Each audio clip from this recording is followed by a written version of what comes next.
There are two ways of making films, aren't there? There's the very brilliant kind of director, which I think you are, who takes something and makes it absolutely their own. And there's the sort of director that I am, which is very much more ordinary, excepting sometimes I have a good idea, and I depend entirely on the heads of departments and sort of feel I'm holding the reins, but asking their advice in every case about everything. Don't always take it, but it's marvellous to have it. It's like a big team. But I feel that you're a very, very individual director, although you've got your great team, and it's a wonderful team that you had on that film of yours. How did you choose them? Well, there were people that I'd worked with before, but I just have to beg to differ that you're not an ordinary, just an ordinary director in that sense, and that there's a very strong sense of a director's eyes.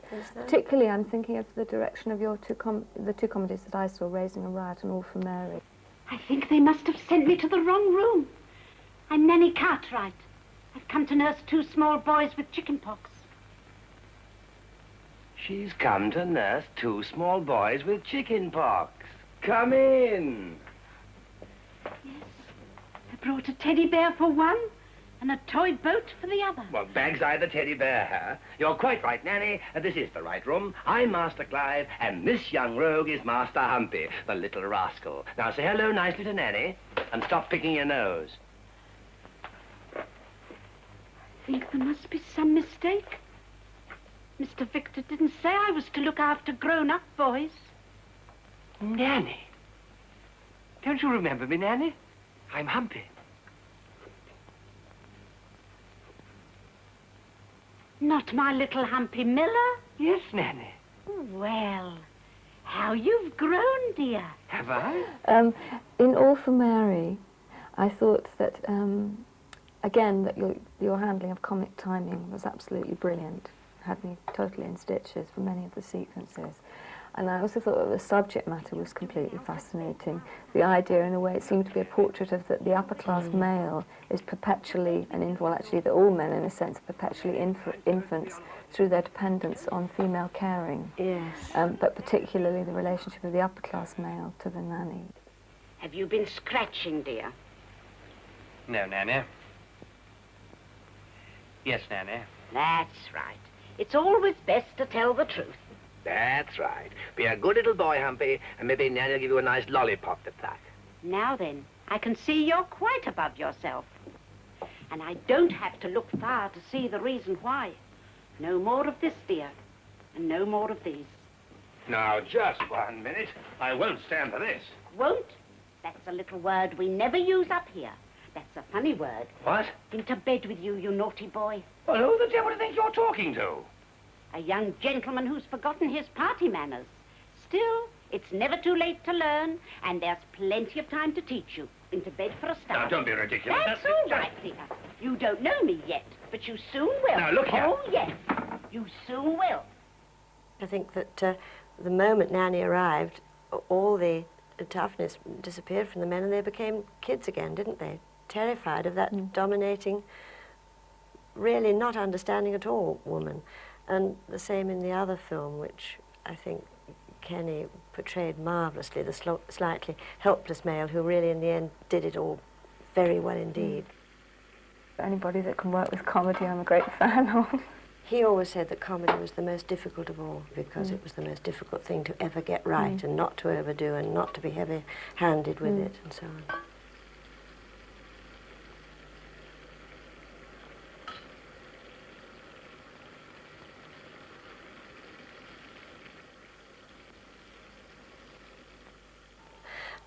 Of course, they were, again, I didn't write them. They were written by two first-rate authors, and it was their ideas.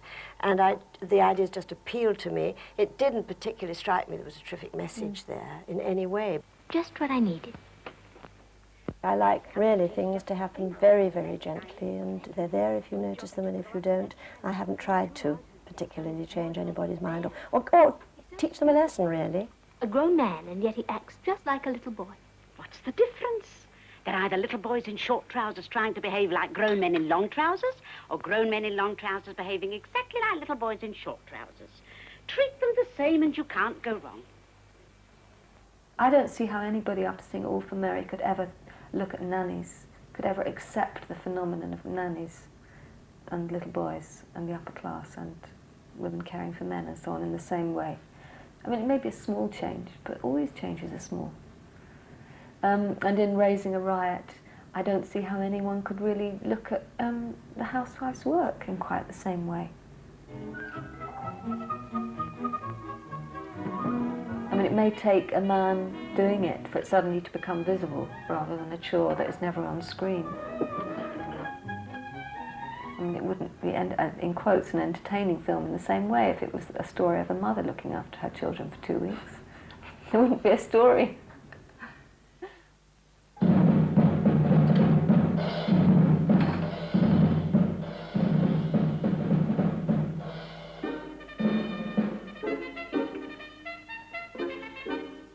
Well, the purpose, I think, of filmmaking or theatre or television is to entertain. I'm afraid it's as simple as that. I think entertainment, don't you, is taking people out of themselves, and I really do think that life is so difficult these days that if you can just for a little while let people forget about all their problems, it's not a bad thing to do that. That's all I've ever really tried to do all my life.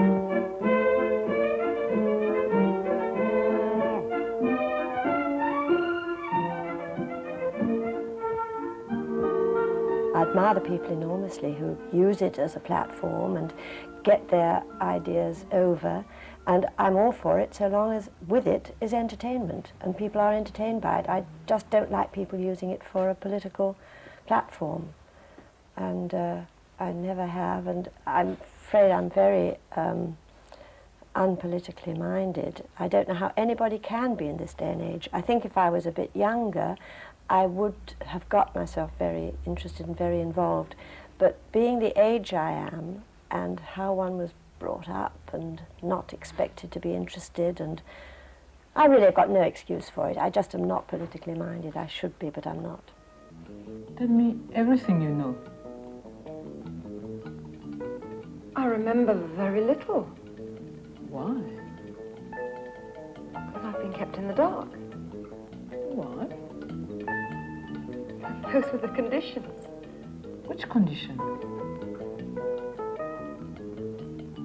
The necessary conditions for my existence.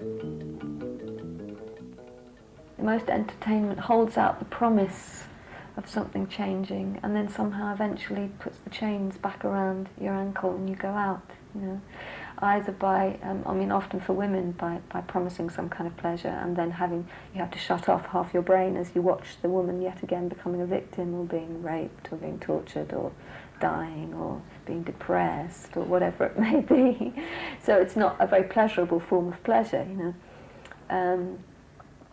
So the Gold Diggers attempt to say we don't have to go on repeating, but how do we break the chain? I search for the secret of transformations.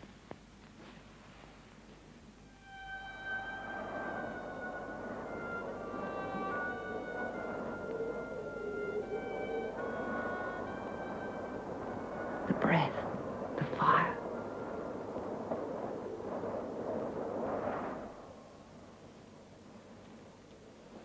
I search for the secret of my own transformation.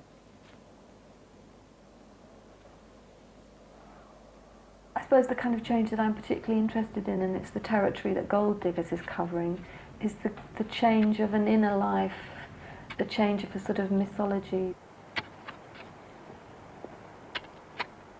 It's like a kind of visualization process, a semi-conscious process almost, that seems to be like a kind of deep food for the self.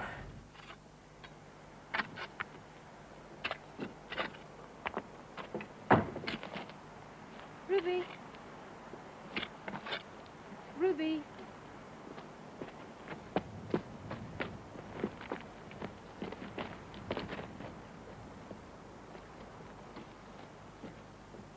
Okay, I'd like to ask you a question that really relates in a sense to the inner purpose of your work, and use as an example the film that you directed called In the Picture, which on the surface might be seen as a sort of slightly fantastic yarn. Oh, they put the glass back, have they?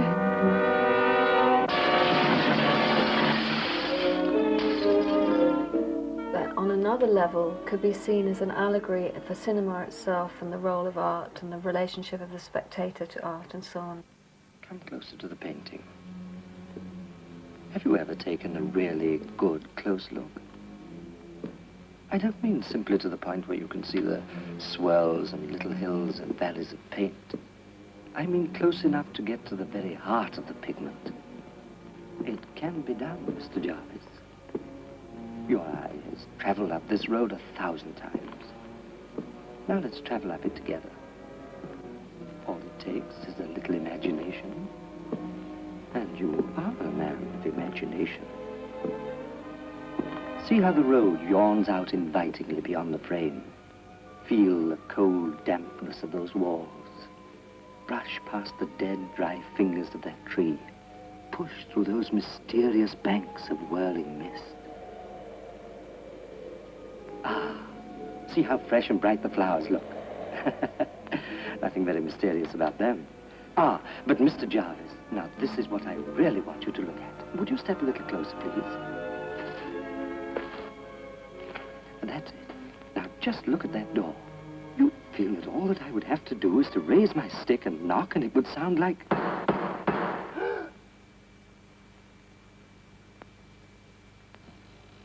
But what?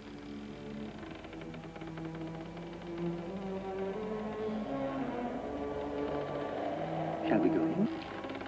And I was just wondering how much attention you have paid and you continue to pay to the kind of, in a way, the hidden levels of what you're making. Well, I don't think I was as clever as any of that. To start with, I wanted to find a really good role for Alan Bedell. Oh, I don't get moved. You see, this happens to be my painting. My last. I never really finished it.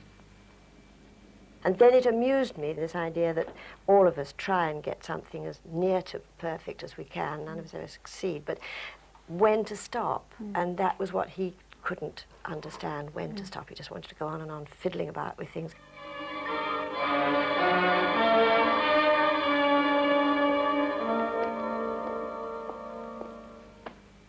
Isn't that wonderful?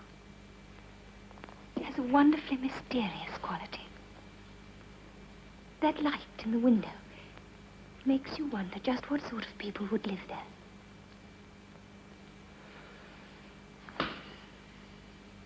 That light has thrown all the weight of the composition over to the left.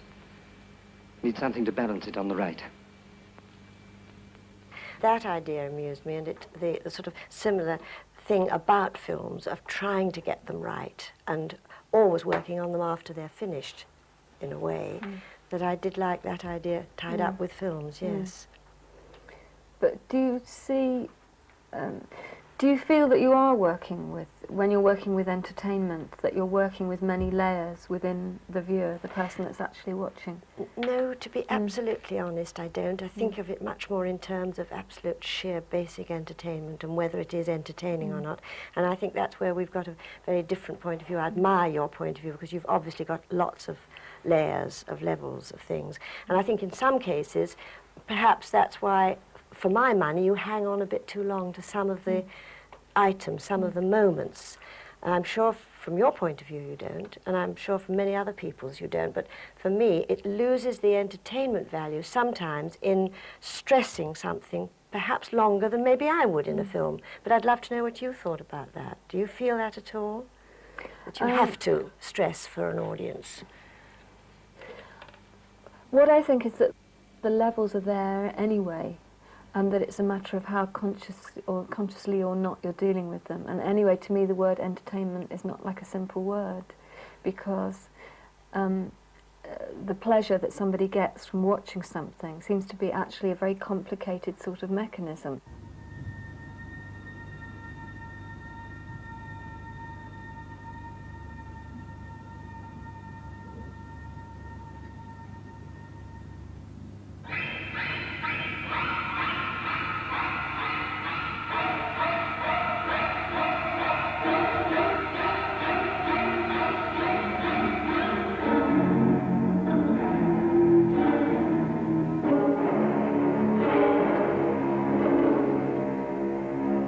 but on another level it's complicated because of, well, what the nature really is of that pleasure that somebody's getting through entertainment, whether it really is the common definition that you're being relieved from real life, or whether it's the pleasure of seeing real life in another way, in a sort of detachment that it creates. It puts a frame around things.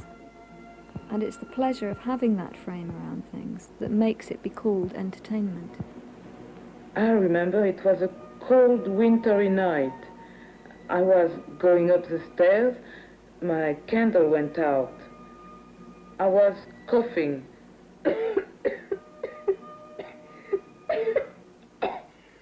I knocked on the attic door. And that is when it all began.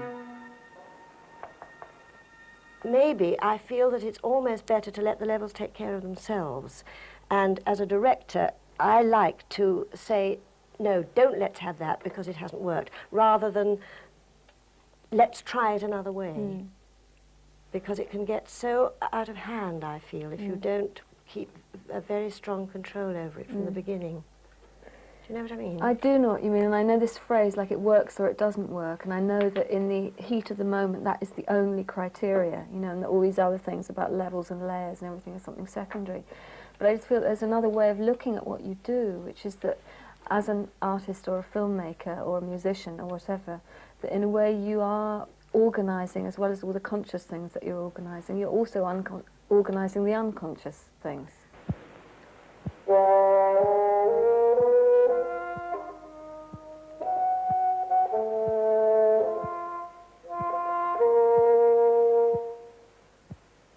And then, as my image turned away, I saw the other side. I don't think I'm creative. I'm an interpretive director. I think you're very creative. And I think it's an entirely different point of view, that. I think you direct with an entirely different point of view if you're... But then in the picture, in your interpretation of the original words on paper, you were actually creating meanings, weren't you? I you suppose decided so, to set but it certain isn't shots basically creative, is it? It's interpreting somebody else's... Well, I being wonder what the creative on dividing somebody. line is I don't between know. creativity and interpretation. Well, to me, creativity is when you've got a blank sheet of paper like you had. You had a blank screen, a blank nothing, and you've made that film. Yeah, I wonder what that blank sheet really is, though, because in fact in that blank sheet, that moment of starting something, you've already got the whole history of everything that you've seen and that you've absorbed that's feeding into it. I mean, behind the emptiness, behind the blankness, there's everything you've already ever seen.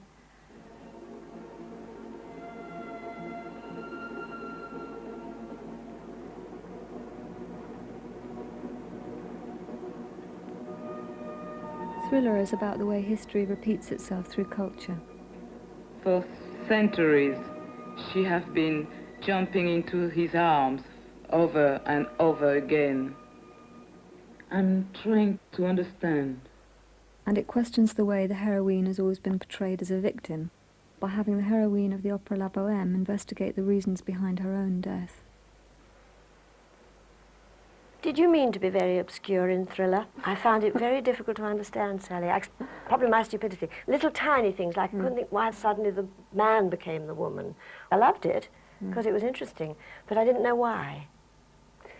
Deliberately, no. I didn't want to be deliberately obscure, but I suppose I felt as if I was skating along the line where people could absorb something without necessarily understanding exactly what it was about, but nevertheless it would make it would cohere somewhere or other inside that person and make a poetic sense, even if it didn't make a literal sense. Yes.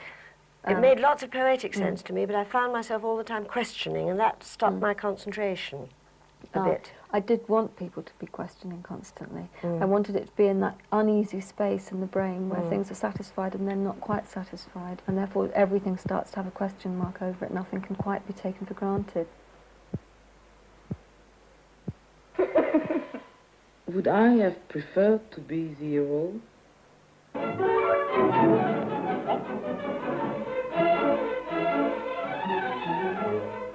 I also wanted to turn around to question the traditional role of women in dance.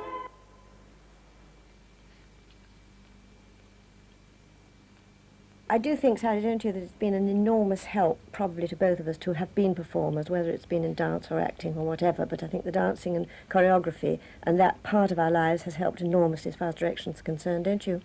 Yeah, it's the best possible kind of training to know what it is from the inside. And also, I suppose it's no coincidence that as women have always been conspicuous as performers, less conspicuous as directors, that in a way we should start off on that side of the line and then eventually cross the line and become directors ourselves.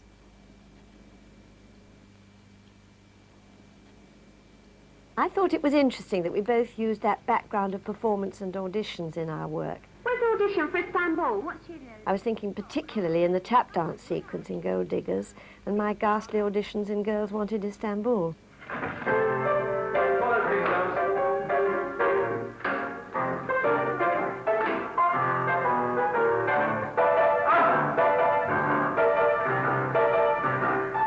I was anxious to make Girls Wanted Istanbul because it was really the true story of girls who were sent abroad by unscrupulous agencies in those days who didn't tell them that their services would probably be needed for other things other than dancing in the cabarets.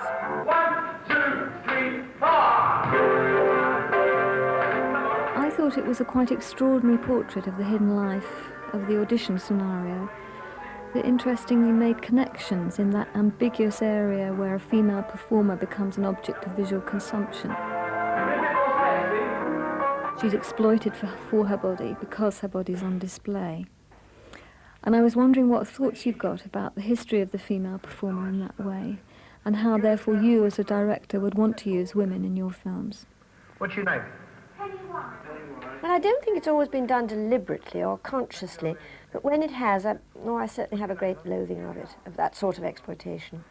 Can't dance. I know she can't dance, but she's very, very pretty, isn't she? You're on the end there. Sorry, love, you're too small.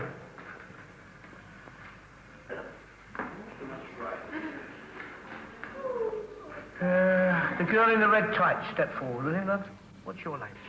And really and truly, I should be nothing to do with the theatrical profession at all, I think, the way I feel about it, because I feel so strongly, that I hate I hate a lot of the implications about a lot of things. I'm really quite prissy.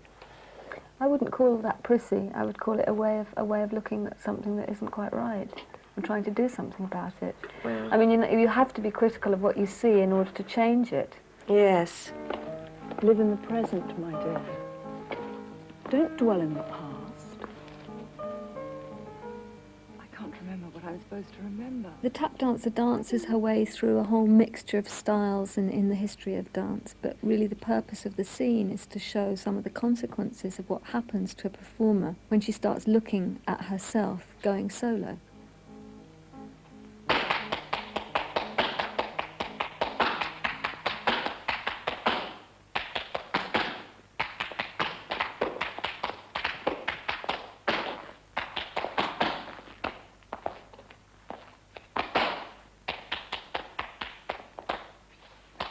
If this solo dancer is kind of working on her own sequence, it's like she's saying, well, she's taking herself away from that particular kind of support. Obviously, you can't do the same kind of lifts, so as soon as you take certain things away, your structure changes. Oh, nearly. What is it that goes wrong? It's partly since I decided to go solo. Some of the lifts are a little tricky.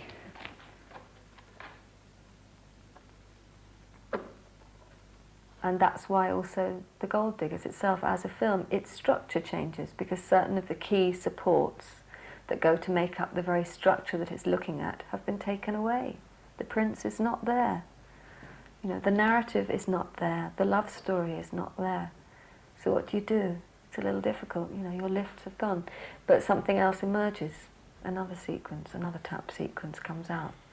So it's a different kind of dance. So I suppose the dancer in a way is a metaphor to the whole dance through the film, or the whole progress through the film, the whole path through the film itself.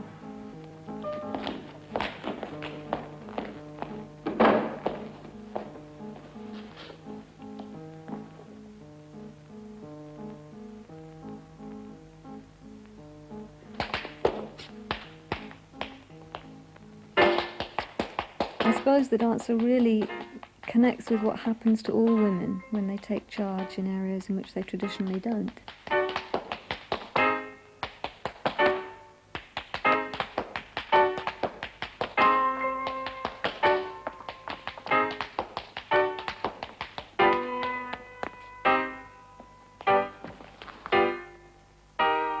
You're on! You're on! The media never stopped interviewing me and saying, what's it like doing a man's job? And I found it was so tiresome because it wasn't necessarily a man's job, it's just that not many women had done it. But when you look into the history, a lot of women have directed films and done them beautifully. I suppose that for myself, in a way, coming of age with the women's movement and so on, consciousness about being a woman hasn't always been a disadvantage, but I have to say that it seems to me that dwelling in the oppression of being a woman, which sometimes is what feminism is about, is totally incompatible with being a director. So there comes a point when it's a complete drag to focus on being a woman, or to focus on the difficulties, or to even think of it in terms of lack of opportunity. And what I've often craved is, in a sense, the neutrality of space that only men seem to be allowed to say, I'm a director making a film. Yes. The other side of that craving is, it seems to me that I feel I have to accept that at this historical moment it can be perhaps valuable to focus on being a woman and what that means, and to use that. If other people want to focus on it and keep asking, well, what's it like being a woman director? Oh, how amazing, a woman in an all-women's crew. So then what you're yearning to say is, well, it should be commonplace, it should be one of the norms. Yes. But as it isn't, okay, let me say something about the position of women. In the 50s, when there was really only me, I didn't want to cash in so that people could say, oh, she's cashing in on the fact that she is a woman. In any way at all, I didn't want to do that. Now, I realise now, from the women's lib point of view, that's a very selfish thing to have done. I should have tried to have helped other people, if nothing else. In fact, you've been such a success, I think you should take over more often. Then I can go out and get myself a job. I just didn't realise the need for it. I didn't realise there were so many women who wanted to, who didn't have the opportunity. Darling, I do know what a woman has to be. Of course you do. So we have to say, okay, what does it mean to be a woman? And how can the fact that I'm conspicuous as a woman, how can I use that in a way that's going to be beneficial to one and all? And how can I use it to illuminate the fact that, you know, like science used to claim objectivity for itself, and now it's been discovered that, you know, with all the latest discoveries in physics, that you cannot observe anything without changing it in that process of observation. Similarly, you cannot make anything without imbuing it with what you are and where you come from. And it's only men, and it's only white middle-class men, that have claimed that privilege of total objectivity, that this is a piece of art with which they have not, you know, they may have chosen to make it a vehicle of their self-expression, but they could choose not to be. In other words, it could be, in quotes, universal. And so I think what we can say as women is this universality is a myth in the terms in which you've set it up. Something always comes from somewhere. It is a voice speaking from somewhere, from a point of view, whether it's an unconscious point of view or a conscious point of view. So let's make that conscious.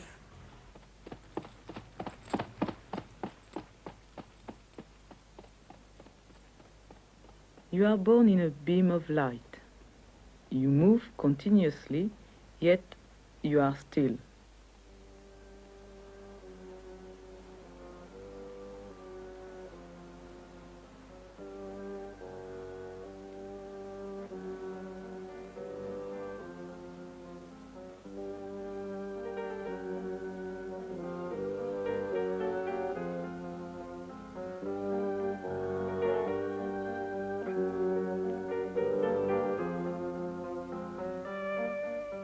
You are searching for a formula, Ruby?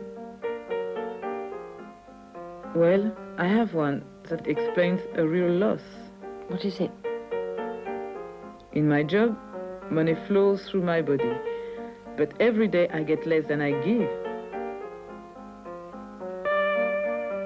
Who is the richer?